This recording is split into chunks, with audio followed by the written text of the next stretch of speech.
Olá, amigos e amigas, Diácono Beto, da Arquidiocese de Maringá, para o nosso segundo vídeo, nosso segundo estudo sobre a Lei de Talião. No encontro passado, nós vimos que a Lei de Talião, criada, colocada dentro do Código de Hammurabi, ela já existia. O Código de Hammurabi colocou por escrito a Lei de Talião, que não é um homem, é uma lei que diz que para tal crime a pena tem que ser proporcional. Olho por olho, dente por dente, tá? E vida por vida. Então nós vimos um pouquinho como que no Oriente Médio, em torno dos 1700 anos antes de Cristo, essa lei começou a ser usada. E como que ela foi importante. Importante para que colocasse uma regra entre o mal sofrido e a revanche, a vendetta, a vingança. Porque às vezes o cara vinha e furava o olho, o outro já ia e furava os dois olhos. Também não é justiça. Então o crime cometido ele tem que ser na mesma proporção. Então taliones, igual, semelhante. Então é a lei da semelhança. E hoje nós vamos olhar um pouquinho como que essa lei, tão importante naquele momento histórico, começou a ser aplicada no povo de Deus. Então o povo de Deus pega essa lei e traz para a sua convivência. Por quê? Porque a gente viu bem claramente três aspectos importantes da Lei de Talião. Tá? Primeiro, ela organizava a vida social. Segundo, ela não deixava o crime sem impunidade. E terceiro, para não haver excesso na punição. Ou seja, entre quem comete o crime e quem é lesado, existe uma regra para os dois lados. Um vai ter que pagar, porque cometeu o crime, e o outro também não pode nem não fazer nada e também nem cometer excesso. É a mesma regra, é o semelhante, olho por olho, dente por dente. E foi muito importante. O povo de Deus pega isso daí e depois começa a colocar algumas coisas importantes, porque ele é povo de Deus. E se fizer somente igual aos outros, às vezes o amor não está em primeiro lugar. Então vamos dar uma olhada como que essa lei foi muito importante para o povo, lá no Antigo Testamento. Primeiro, gente, porque as leis na Bíblia, apesar de muitas delas serem muito semelhantes às leis que já existiam naquele tempo, elas são atribuídas a Deus. Então foi Deus quem nos deu a lei. Eles vão fazer essas leis sempre incentivadas e inspiradas em Deus. Mas são leis que já são conhecidas. Essas leis também eram fruto de um longo processo de discussão. Que processo? Eles debatiam. Não é igual hoje que nós temos televisão, energia elétrica. Não. Dava noite, se reuniam em volta da fogueira, contavam as suas histórias, tinham os momentos para diálogo em família e assim por diante. Isso foi muito importante. Então, fruto de um debate, eles querem ser um povo diferente. O povo de Deus passa 40 anos no deserto para refletir aquilo que era ruim para a vida. Então eles decidem fazer coisas que vão beneficiar a vida. E Deus é vida. Ter a justiça para todos acima de tudo. Ninguém poderia ser mais do que a justiça ou ficar sem justiça. Proteger os mais fracos. Na Bíblia, a gente sempre vai ter a questão da viúva, do órfão e do estrangeiro como três que precisam da proteção. Não pagar impostos. Se paga impostos, tem que trabalhar mais. Por quê? Porque uma parte vai para o imposto. Então, o sistema judicial que a gente falou, juízes, polícia, cadeia, eles não tinham, na antiguidade não tinha isso daí, não era um dever do Estado. Então, a justiça teria que ser feita, então era feita pela própria comunidade. Se a pessoa não podia, a própria comunidade fazia. Né? E ela teria que ser boa para todos. Muito boa. Na justa medida e com amor. Então, esses são os pontos que vai marcar a diferença do povo de Deus para aquele povo que está ali. Eles vão ter justamente essa visão mais humanitária, mais equilibrada, né? E nós vamos ver que eles vão até colocando algumas coisas importantes para que a lei seja cumprida de uma forma que todos sejam beneficiados. Então, nós vamos olhar o nosso primeiro texto, que vai ser Levítico 24, de 17 a 20. Quem matar um homem torna-se réu de morte. Quem matar um animal deverá dar uma compensação, vida por vida. Se alguém ferir o seu próximo, deverá ser feito para ele aquilo que ele fez para o outro. Fratura por fratura, olho por olho, dente por dente. A pessoa sofrerá o mesmo dano que tiver causado a outro. Quem matar um animal deverá dar uma compensação por ele, e quem matar um homem deverá morrer.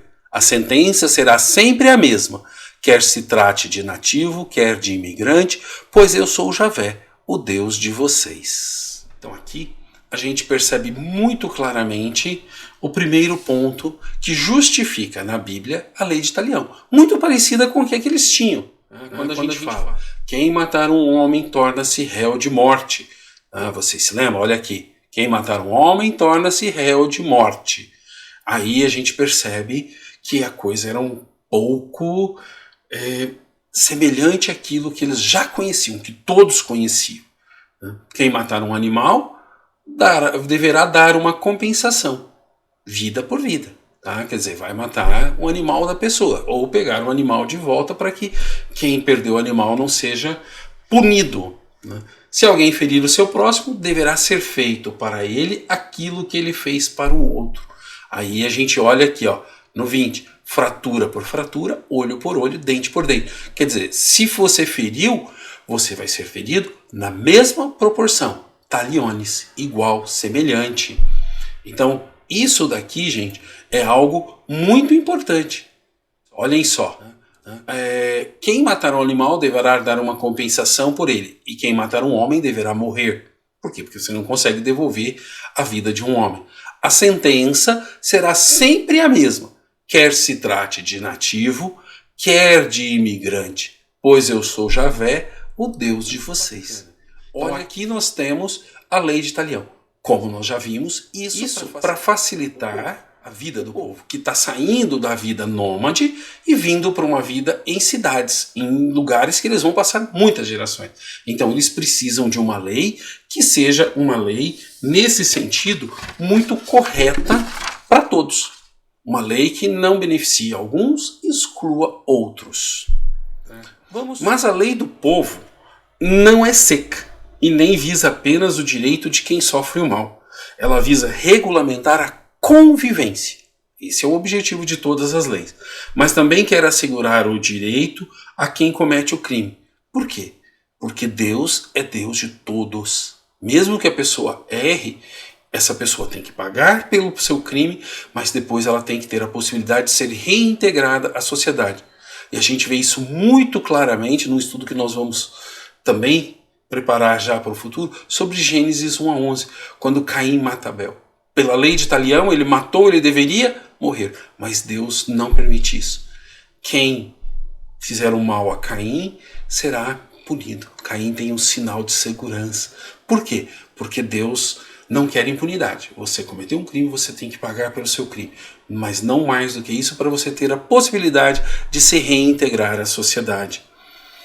Então agora nós vamos olhar 5 casos para perceber como que a lei de talião é aplicada de uma maneira diferente no povo de Deus.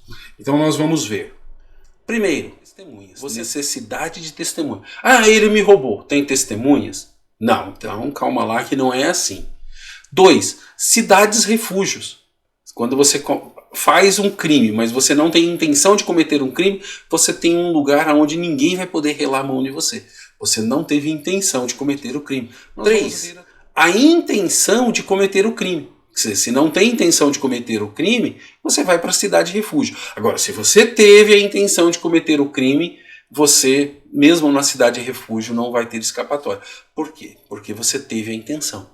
Então é igual ao pecado. É pecado quando você tem consciência, você tem intenção. Se você não tem consciência, não tem pecado. 4, somente quem cometeu o crime paga pelo crime.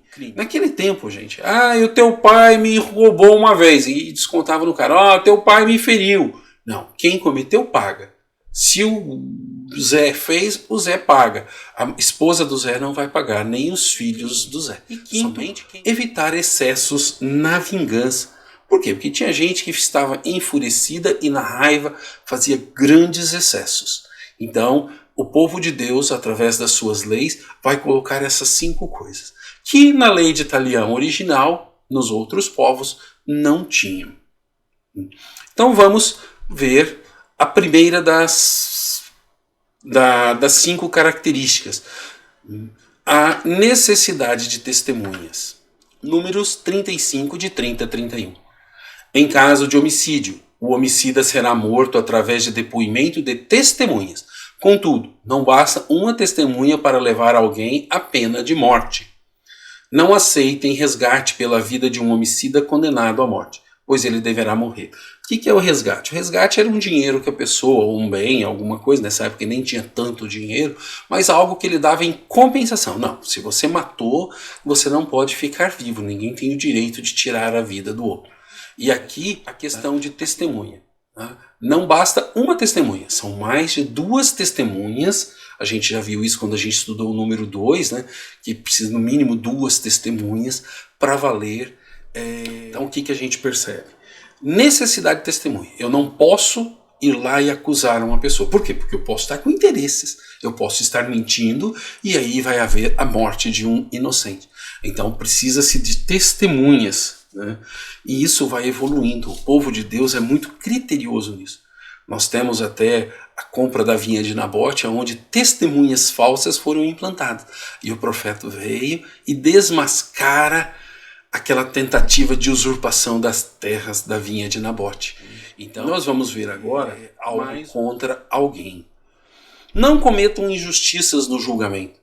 Não seja parcial para favorecer o pobre ou para agradar o rico. Julgue com justiça os seus concidadãos. Não espalhe boatos, nem levante falso testemunho contra a vida do seu próximo. Eu sou Javé. Não guarde ódio contra seu irmão. Repreenda abertamente o seu concidadão, e assim você não carregará o pecado dele.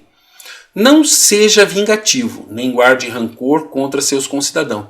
Ame o seu próximo como a si mesmo. Eu sou Javé. Observem meus estatutos. Aqui a gente tem um texto falando da necessidade da testemunha, que não se deve levantar falso testemunho. Por quê? Porque era muito fácil, junto a eu e outro, vamos lá, testemunhamos, matamos a pessoa pelo julgamento falso e o campo dele está livre. E às vezes a gente acaba ficando de posse daquilo lá. Então, existe uma regra que vai falar isso, e um alerta de Deus. Não cometam injustiças no julgamento. Não sejam parciais, nem para um lado e nem para o outro. Faça o que é certo. Não espalhe boatos. Ai, meu Deus. Tá? Nem levante falso testemunho contra a vida do seu próximo. Gente, fake news é falso testemunho. É boato. Né? Eu sou Javé. Não guarde ódio, né, contra seu irmão. Não seja vingativo. Opa, mas calma lá. A lei de Italião não é a vingança? Então, olha só. Né? Devagar o povo de Deus vai percebendo que a lei de Italião é limitada. É muito limitada. E que eles precisam viver de uma forma diferente. Não seja vingativo. Não guarde rancor contra seus concidadãos. Ame o seu próximo como a si mesmo. Observe meus estatutos. Isso daí depois, lá com Jesus, no próximo vídeo, nós vamos ver como que é a regra de ouro. Jesus fala de como tratar os inimigos. Então nós temos que perceber que o povo de Deus pega a lei de Italião, mas começa devagar a perceber o seguinte: a vingança não é minha, é uma necessidade da própria sociedade para que todos vivam muito bem, que a gente tenha harmonia na sociedade. Vamos agora para o nosso segundo ponto: cidades-refúgios. Nós vamos ver Números 35, de 9 a 19.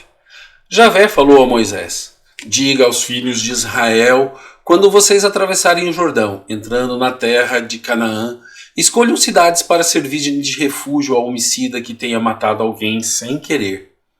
Tais cidades servirão de refúgio para vocês contra o vingador do sangue, para que o homicida não seja morto sem ter comparecido diante da comunidade para ser julgado.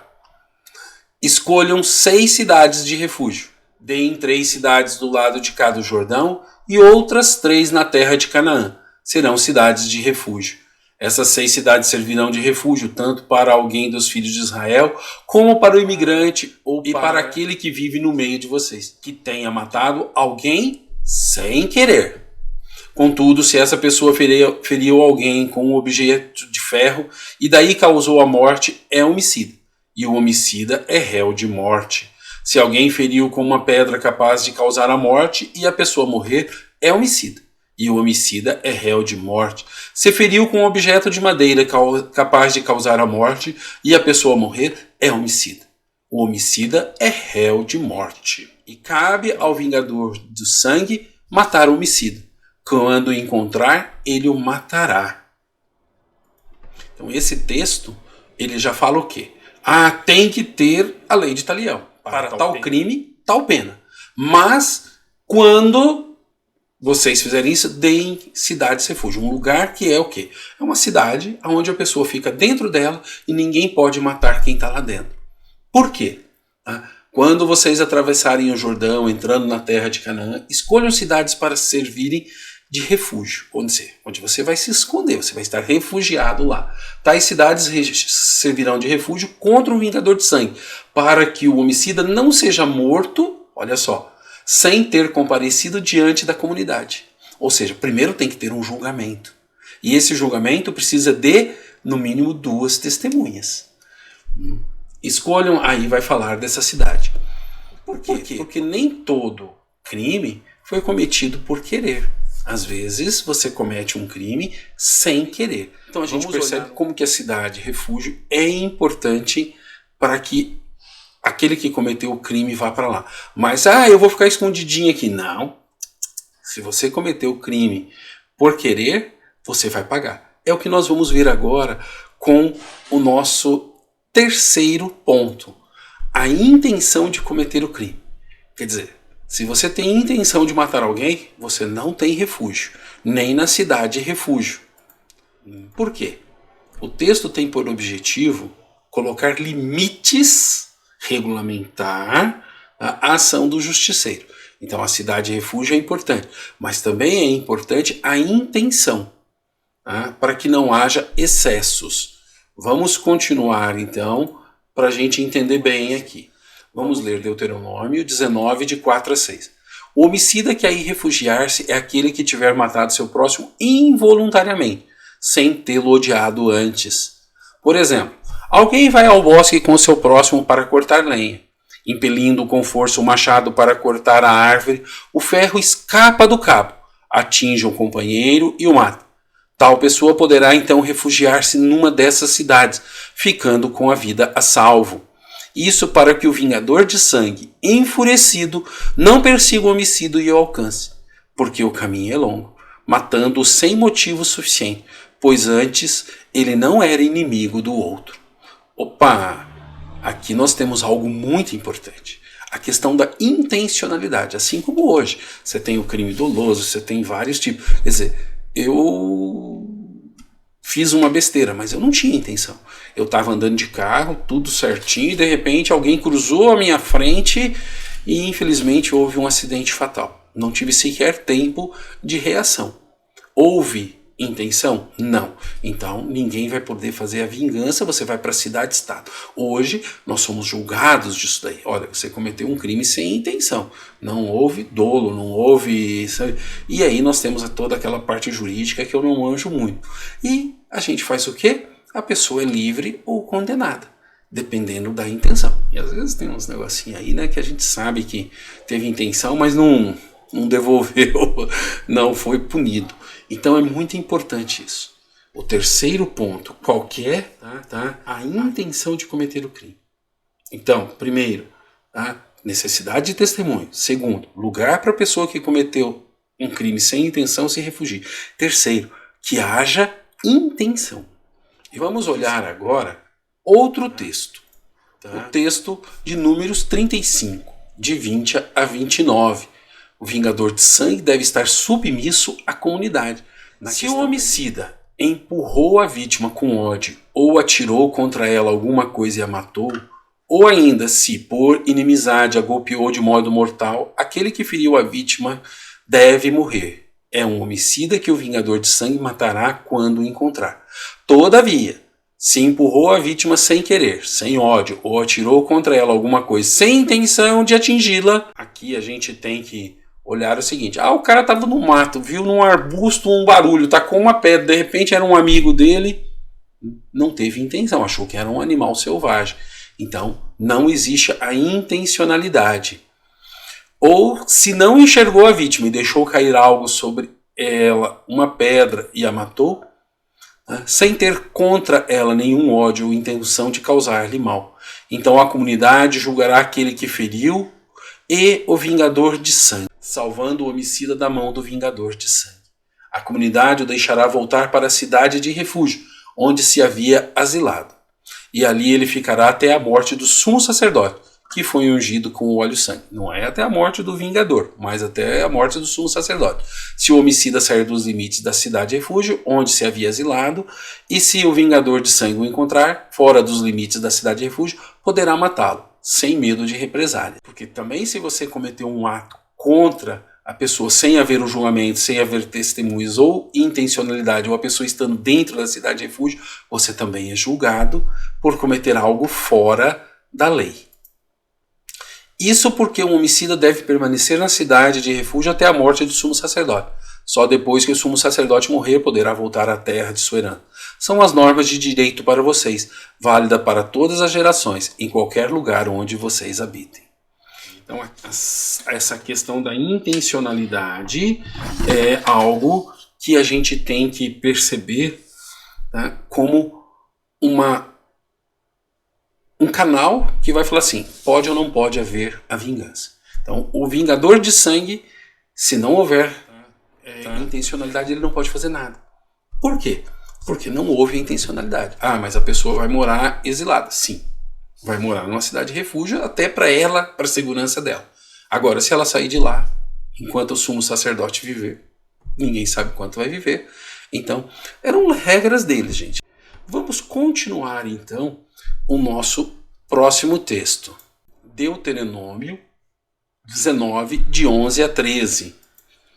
Todavia, se alguém é inimigo do seu próximo e lhe arma uma cilada, atacando-o e ferindo-o mortalmente, e depois se refugia numa dessas cidades, os anciãos de sua cidade mandarão pessoas para tirá-lo de lá e entregá-lo ao vingador de sangue, para que seja morto. Não tenha piedade dele. Desse modo você eliminará de Israel o derramamento de sangue inocente e será feliz. Vocês percebem essa última parte aqui? Olhem só. Não tenha piedade. Por quê? Porque isso é a justiça social, é a regra da convivência. Mas o indivíduo... Olha, aqui nós estamos olhando a coletividade. Para o bem de todos, quem matou não pode ficar no convívio social. Era mais ou menos dessa forma que eles vão pensar. Gradativamente eles vão mudando esse pensamento. Mas aqui eles estão desta forma. Agora nós vamos para o quarto ponto. Somente quem cometeu o crime pagará pelo crime. Então vamos olhar o primeiro dos nossos textos.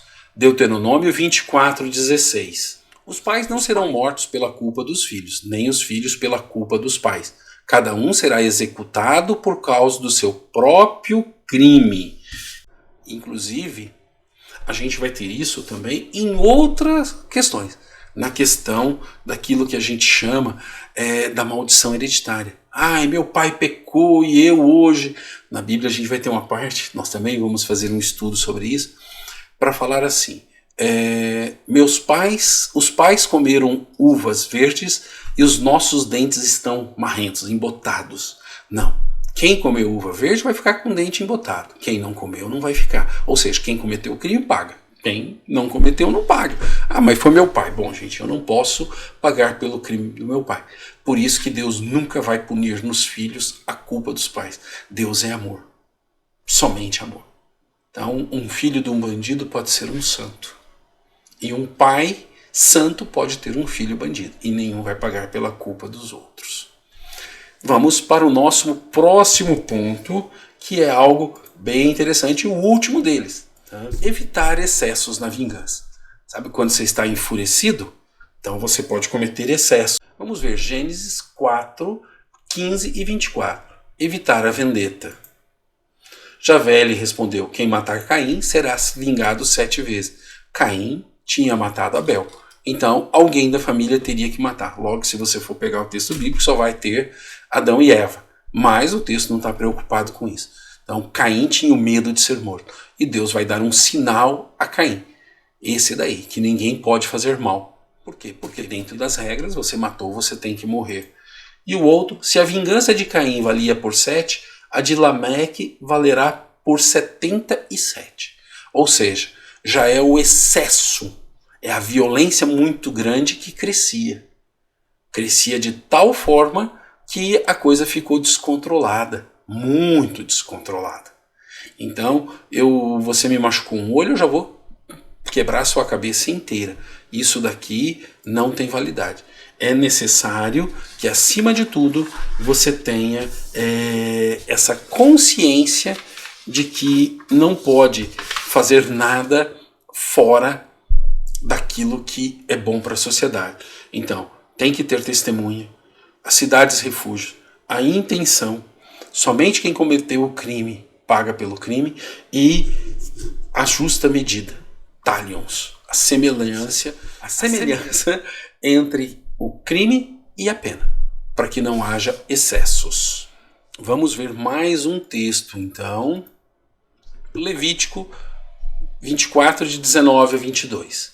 Se alguém ferir o seu próximo, deverá ser feito para ele aquilo que ele fez para o outro. Fratura por fratura, olho por olho, dente por dente. A pessoa sofrerá o mesmo dano que tiver causado a outro. Quem matar um animal deverá dar uma compensação por ele, e quem matar um homem deverá morrer. A sentença será sempre a mesma, quer se trate de nativo, quer de imigrante, pois eu sou Javé, o Deus de vocês. A sentença é sempre a mesma. Quer dizer, não adianta você querer se vingar a mais. Não vai funcionar, porque você tem que ver que, para haver harmonia social, não pode haver impunidade, mas não pode haver excesso dentro da impunidade. Então vamos recapitular rapidamente os 5 pontos. Necessidade de testemunhas, cidade refúgio, intenção de cometer o crime, somente quem cometeu o crime paga pelo crime e evitar os excessos na vingança. Esses pontos eram muito importantes e davam um equilíbrio social melhor e uma harmonia melhor, e começava a mostrar muito de Deus. Nós temos que perceber que o povo está começando a aprender sobre Deus e que Deus é amor. Então a gente vai percebendo, diante disso, que o povo que buscava viver a fé começava a refletir de um modo diferente. Então, alguns textos que mostram, por exemplo, Provérbios 22. Nunca diga, você vai me pagar esse mal. Confie em Javé e ele defenderá você. Ou seja, quem é que vai fazer a vingança? Deus. A vingança já não cabe mais a mim. É Deus quem tem que fazer isso. Ele é o meu vingador. Deuteronômio 32, 35. A mim pertence a vingança e a represária no dia em que o pé deles escorregar, porque o dia da ruína deles já vem chegando e o seu destino futuro se aproxima. Quem está falando isso? Deus, não sou eu. A mim pertence, não, pertence a Deus. Jeremias 20, 12. Javé dos exércitos, tu que examinas o justo e vê os rins e o coração, que eu possa ver a tua vingança contra eles, pois foi a ti que eu confiei a minha causa. Aqui falando daqueles que levaram o povo ao exílio. Então, o Javé que conhece tudo e olhando tudo, julgando tudo com o máximo de honestidade, com o máximo de condições, faz o quê? A vingança. Eu tenho limitações. A comunidade tem limitações. Deus não tem limitações. Se a gente pegar esse outro texto aqui, Provérbios 28, de 1 a 7. Quem se vinga sofrerá a vingança do Senhor, que severamente lhe pedirá contas de seus pecados. Perdoe a injustiça que o seu próximo cometeu. E quando você pedir, Deus também perdoará os pecados que você tiver cometido. Se um homem guarda rancor contra outro, como poderá pedir que Deus o cure? Se não usa de misericórdia para com seu semelhante, como se atreve a pedir perdão dos seus próprios pecados? Se ele, que é carne, guarda rancor, quem perdoará os seus pecados? Lembre-se do seu fim e pare de odiar. Lembre-se da corrupção e da morte e persevere nos mandamentos. Lembre-se dos mandamentos e não guarde rancor contra o seu próximo. Lembre-se da aliança com o Altíssimo, que não leve em conta a ofensa que fizeram a você. Isso já é o povo com pensamento escatológico, no depois. Nós vamos rezar isso no Pai Nosso. Perdoai-nos as nossas ofensas, assim como nós perdoamos a quem nos tem ofendido. Ou seja, não sou eu quem devo fazer a vingança. Tem a justiça dos homens, promovida pelo Estado, ou a justiça divina depois. Eu não, eu perdoo. E o povo de Deus começa a refletir isso. Conforme eles vão conhecendo cada vez mais Deus, cada vez mais eles vão deixando essa parte para depois. Não sou eu quem devo fazer. Se a justiça dos homens não funcionar, a justiça de Deus não falhará. Jeremias 46:10. É hoje o dia do Senhor Javé dos Exércitos, dia de vingança para vingar-se dos seus inimigos. A espada devora, fica saciada e se embriaga de sangue, porque isso é um sacrifício para o Senhor Javé dos Exércitos, no país do norte, à beira do rio Eufrates. Ou seja, a vingança é de Deus, não é mais dos homens. Esse é o dia de vingança. De quem? De Deus, não minha. A gente até vai ver no próximo, no Novo Testamento, como que Jesus tira isso. Por quê? Porque Deus nunca vinga. Deus ele vai fazer a justiça no julgamento escatológico e não aqui e agora. E o povo de Deus ainda está aprendendo que existe vida pós-morte. Isaías 59, 17 e 18. Ele se vestiu de justiça como de couraça e colocou na cabeça o capacete da salvação. Revestiu-se com a veste da vingança e por manto envolveu-se na indignação. Pagará a cada um de acordo com o que merece. Ódio contra os seus adversários. Castigo para os seus inimigos. Olha que bacana. Deus é quem vai fazer a justiça final e não nós. Então a gente percebe muito claramente isso. Gradativamente a justiça vai passando dos próprios homens para Deus. E isso é bacana. E assim a gente termina esse nosso segundo módulo sobre a lei de Talião agora no Antigo Testamento.